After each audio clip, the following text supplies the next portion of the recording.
life that's worth anything is easy. Corey is here tonight. And like the Army he loves, like the America he serves, Sergeant First Class Corey Remsburg never gives up, and he does not quit. Corey.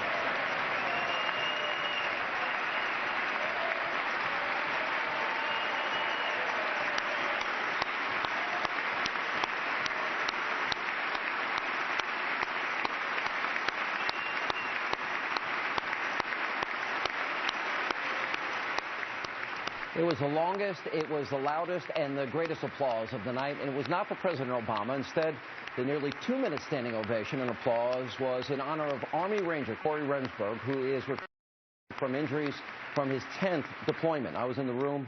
I got to tell you, by far the most heartwarming part of the night, and I was honored to be there and applaud such a great American hero. And we bring in our Capitol Hill focus group of lawmakers. Welcome, all of you. Thank you for being here. Agree? Best moment of the night? Everyone agrees? All right. Now, we got to laugh at one moment of the night, and that was when the president said he's in the process of fixing America's broken health care system, which I want to start with. Let's roll that tape. Few things exposed hardworking families to economic hardship more than a broken health care system. And in case you haven't heard, we're in the process of fixing that. Congressman Louis Gohmert, by the way, I am here. I was your special guest last night. Thank you for having me, and it was an honor to come. It got a laugh. Can America's health care system work under Obamacare? No, of course it can't. And by the way, as I told you, when you're about to enjoy something as pleasurable as a State of the Union address by this president, you want to share that with friends like you. Yeah. So I was glad you were there. But that was the joke of the night, and most of America got it. Yeah. It's not fixing health care, it's destroying it. Does anyone think health care can be stopped? Show a hand.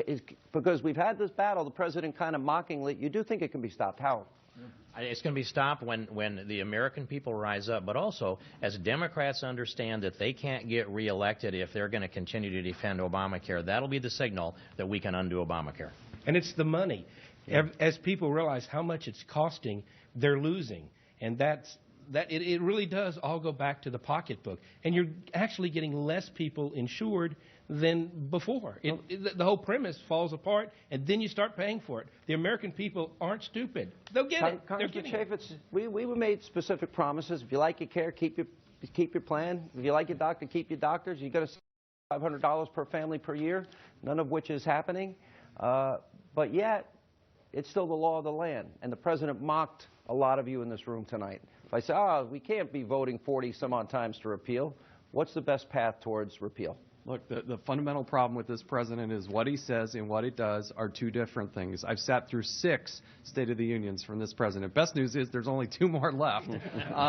But look, we have got to hold the line. We've got to keep reminding people time after time after time what the president said, what he's doing.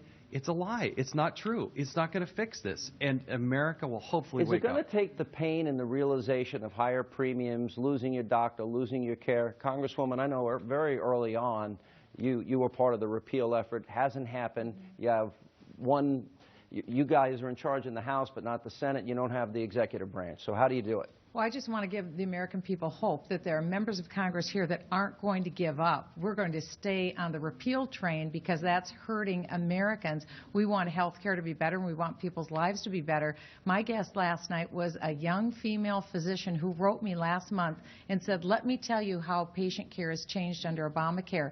I used to spend 90% of my time in patient care. Today it's 50% of my time, and 50% of my time I'm filling out paperwork. So that's hurting patients, and it's hurting jobs in America. That's why she came. So because this is so bad, it's not reflective of what American health care is like, I know we're going to get rid of it. But with that said, Congressman Sessions, there seems to be a divide among Republicans. The words we use are establishment and Tea Party. And it seems like there's a push on each side, and the Tea Party wants to push hard, and they want to fight on every issue. There seems to be a strategy evolving, though, among leadership that maybe we ought to just coast to the election, and Obamacare is going to help us keep the House and maybe get us a Senate. Is there a divide? Well, look, what we're after is to win the Senate and win back the House. The reason why we've made the progress that we have is exactly of the men and women that are in this room today. We hold the majority. The divide comes when people are not exactly sure what the truth is. And the truth is we have held President Obama accountable. Over 40 votes. We've repealed over $80 billion worth of Obamacare up to now. But it takes us to have the Senate to where then we can sustain a filibuster. Then we can sustain the things that are our agenda. And let's say we get the Senate. All right, so then we're told if the Republicans get the Senate, then we'll really be able to make change. Barack Obama's still president for 2 years. Well, then is the argument going to be, well, just give us until January of 2017. Because I don't know, with $17 trillion in debt, $90 trillion in unfunded liabilities, and 50 million Americans on food stamps, if we can wait that long. Well, the bottom line is that we're in 2014 and we're at 2008 spending levels for discretionary dollars. Next year we'll be in 2015 and we'll be back to 2007 levels. Still $1 trillion in debt? Well, still $1 trillion deficit? But you've got to reduce government spending. To be in 2016 and have 2006 discretionary spending levels is a victory, and that's what we told the American people we do. Now give us a Senate, and we can make more progress. Congressman Burgess, you're from the great state of Texas. I talked to your governor. You're going to have a $13 billion surplus when you guys get back in session. You're in I guess, 2015, but you don't even have a state income tax. No. How are you able to accomplish that in Texas? Well, it's just never happened, and the people will not allow it. They won't elect anyone who would be for it. That's why it's on top of my list, because I'm not loved in New York anymore. That's exactly right. You might have heard about that. And I'm telling you, the gates are open wide for you to move to North Texas. We'd love to have you. You know, when the president talked about his job creation plan, I was thinking the whole time, why don't you say God bless Texas? Because without Texas, your job creation is zip. Yeah. You're from the great state of Wisconsin. Your governor, Republican governor, put in conservative principles, faced a recall. He had a huge, massive deficit. He's got a surplus. He's giving it back to the people of your state. $1 billion tax breaks now going to middle-class Wisconsin families. If you don't want to go to Texas, you can come to Wisconsin. But listen, I think the big Any other bidding going on here? But on Obamacare, I think it's important that we're honest with the American people. If we're going to repeal it, we have to win elections. We're not going to be able to repeal it while we don't have the Senate. And we shut the... But even if you have the Senate, you think you can repeal it? Well, listen, we can put pressure on the president. No, but listen, Harry Reid is stopping our bills. Let's put them on the president's desk. But one other thing, the president shut down the government. Would ever sign that? No, but listen, we're going to start to put pressure on him. But listen, we got to be realists too. The president shut down the government in October. That's not what Speaker Boehner said on Jay Leno. Funding stopped, right? Right. But Obamacare continued to roll out because they set it up to put the funding mechanism in mandatory spending. So we have to change the law if we're going to be effective. And just one more point on the speech, Sean. The president's trying to be compassionate and reach out to middle-class Americans. He was talking about people who had lost their health insurance before Obamacare. He failed to mention all the people who have lost their health care because of Obamacare, and that was a problem. That's millions. All right, we got to take a break. We're going to come back, and we'll have much more with our focus groups of lawmakers, also including tonight their answers to your questions that you have been posting on Facebook and Twitter. And then later, I got the opportunity to see it all firsthand here in D.C., and I'm going to share all of that, a rare behind-the-scenes look at my State of the Union experience, including a once-in-a-lifetime dinner with some very special Duck Dynasty guests. That's all coming up. Last month, more Americans stopped looking for a job than found one.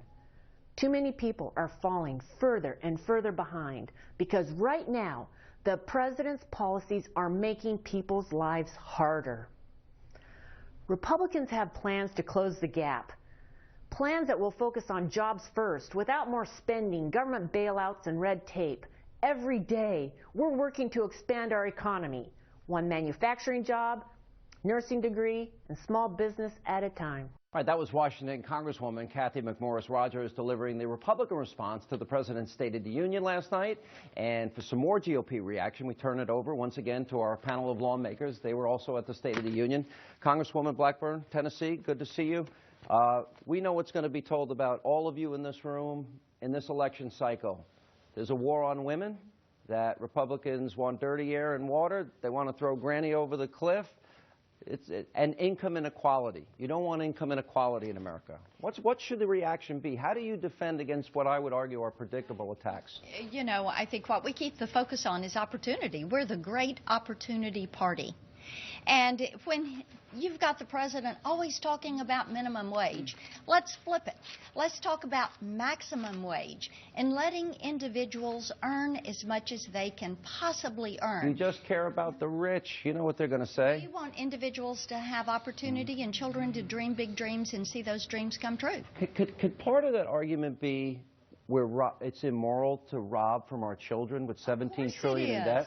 And Congressman Poe, the president said $9 trillion was irresponsible and unpatriotic. Now it's $17 trillion. Is there an argument to be made that we've got to balance our budget? How many of you would support the penny plan, cutting 1 cent out of every dollar that Congress spends across the board? Anybody? You got in trouble last Congressman Grimm. I'll get to you in a minute. Congressman Poe. I won't comment on that, but certainly, when the president is not living in America. Yeah. He says one thing, and that's not the America he's talking about. The reason the economy's bad is because of his unilateral decision-making of issuing edicts from the White House, ignoring Congress, going his own way, becoming like Burger King, trying to have it his way without following the Constitution, which to him is just a mere suggestion. He's not living in America. He's saying things that are absurd. And, of course, the debt. He has helped create that debt, and now he wants to blame other people, the Republicans, for it. There are two great moments in the conservative movement, Ronald Reagan and the contract with America. Is there time, Congressman, for a 5-item contract? The penny plan, energy, we'll be drilling, health care savings accounts, run down secure the border. Well, I think there is. In fact, I think the reason we took control of Congress in the 90s was in the fog of government. Republicans set up a beacon, a light, where if you believe in these principles, come this direction and it worked. I think it's time for that again. And on the economy, look, spending cuts will get us about halfway back to a balanced budget. We need a strong economy. And I'll tell you, last night, the starkest difference was when the president talked about tax reform. He wants to close tax loopholes to spend more. Republicans want to close tax loopholes to lower rates for everybody. Said two things. Huge difference. But, and I'll go to you, Congressman, if I can, up in the top, Congressman Salmon. Two things come to my mind. One is you got to spend less, and the second thing is I see the success that we're talking about in Midland, Texas, unemployment 3%, North Dakota it's 2.6%. People are getting $100,000 a year jobs, and the growth's amazing. And last night the president was taking credit for the fact that we have so much oil and natural gas. I got a news flash. It happened in spite of him, not because of him. That drilling isn't happening on public lands. It's all happening on private lands. And it's not happening because he's letting it happen. It's happening because we have entrepreneurs that are making it happen. And they're paying $5,000 signing bonuses at McDonald's. Leases are down 50% under the president, right? I'm sorry? Leases down 50%? Absolutely. Right? Absolutely. Yeah. And the offshore drilling has all but gone away. If we really want to jumpstart this economy again, let's unleash this engine and start going after our oil and gas, and I'll tell you, it'll rise our economy like nothing else. How as a party can you all unite and maybe get behind 5 items? Is that a good idea? Absolutely. Maybe? Agreed? Hands, show of hands? But I don't see that. Why, Congressman Grimm, why are we not seeing a united party saying, elect us, we're going to do A, B, C, D, E, and F? Yeah, I think part of it is just a little frustration. If you're not on Fox News, let's be honest, you don't even hear what Republicans are saying. It's all being demonized and demagogued. And here's the other issue. You're up against Santa Claus. Let's be honest. What did the president say last night? He told everyone what they wanted to hear. Is it based in reality? Not even close. But that's what we're up against. We're up against reality. And the truth is the president obviously doesn't know what reality is because he's completely off base. And you weren't going to throw that guy off the balcony, were you? Absolutely not. I'm just checking. All right. You're a New Yorker, right? I like you. Glad to hear that. All right. Coming up next, we're going to take you behind the scenes of my State of the Union experience. We have exclusive photos from my entire day in D.C. and details you don't want to miss, including my dinner with the stars of Duck Dynasty, which was a lot of fun. But first, our panel of lawmakers, they're going to answer some of your questions that you've been sending us and posting on Facebook and Twitter all day. That's all straight ahead as Hannity from D.C. continues. We've been mentioning all throughout the show, we wanted you, our viewers, to be a part of our Capitol Hill focus group, and you've been sending questions questions via Twitter and Facebook with the hashtag AskSean. And out of the thousands of responses that we've gotten, the top 5 are these that you want the lawmakers to address. Number 1, when will you do your job? They'll answer that. Number 2, keep focusing on Benghazi. Number 3, why is the government such a mess? 4, is it time for term limits? And finally, how will we end the lying in Washington as we bring back our studio audience? And I guess Congressman Kelly is next. Congressman, first of all, who would support term limits? Not everybody. All right, mixed. A lot of people, you look at the dissatisfaction rate with Congress, people say they blame both parties, obviously the lies on Obamacare. What can people do in your position to bring back confidence in government? Well, I think they can follow the same example of the president. He says, you know, I've got a phone, I've got a pen. I think people need to get on their phone. They need to start writing letters. But what they also have to do, I want the president to use that phone to call Harry Reid and say, hey, Harry, we got some 40 jobs bills sitting on your desk. Let's move them, debate them, amend them, get them back to me. And I guarantee you, he would get writer's cramp in his left arm signing all that legislation and putting it into law. But the number one thing we have to do, Sean, now the president's going to be in Pittsburgh today. He'll be in the Steel City talking with people at U.S. Steel, men and women at U.S. Steel. He's going to be talking and walking with the same people that I walk with and talk with every day when I come out of Mass or come out of Kmart. He has to listen to what the people have to say. The people don't have to listen. Listen, this is a government that's supposed to serve the people. Those bitter people that cling to their guns, Bibles, and religion. Thank God we do. Yeah, thank God. Congressman. We'd love to have you in Florida, just a pitch for the Sunshine State. Look, I think what some of the voters see is a disconnect between Washington, a ruling class up here, and the rest of the country. You have millions of people who don't feel like they have any representation at all, a lot of taxpayers who feel like their money is wasted. So some of these structural reforms, like term limits, like a balanced budget amendment, making sure Congress lives under the terms of the laws they pass, you know, I think that would help give the American people some confidence. Are congressmen fighting, Republicans fighting too much amongst themselves? Does there need to, you know, keep it simple, stupid? I always kind of, is it the 5-item agenda that maybe the American people need to hear? I remember Newt Gingrich, elect us, we'll do these 10 things. Is it time for something similar so that... As a dentist, I love the KISS theory, keep it simple, stupid. But it also means you also have to have strategy. And America doesn't believe that Washington, D.C. is held to the same standard as they are. And that's why we have to have a strategy to put the president on his heels, make sure that there's justice in this country, and getting rid of the attorney general is the #1 issue to do just that. There is a lot of lawlessness. We talked about it. Absolutely. Congressman, what do you think? Well, I think many of us are doing our jobs. We're fighting to protect the Constitution and create jobs. And the big sea change that happened last night was, Jason mentioned, many of us have sat through 6 State of the Unions, but it's not what we heard last night. The big thing last night was the disconnect the American people felt between what this president said and the fact that only 1/3 of Americans last night felt they were better off last night than they were when the president was elected. Yeah, we've had 2 polls come out this week, NBC, Wall Street Journal, ABC, Washington Post. Congressman, how do we bring confidence back in Washington? I would think a lot of it is rooted in creating jobs and getting a balanced budget, no? Well, I think that's right. And we need job creation strategies and policies. But it's very hard to legislate in divided government with a president who won't work with us, a Senate that won't work with us on time-tested methods of getting good policies in place to create jobs, energy, trade policy, opening new markets, things like that, rolling back the regulatory state. But the one thing we can do in divided government is oversight. Cast sunshine on these really awful policies. Really dig.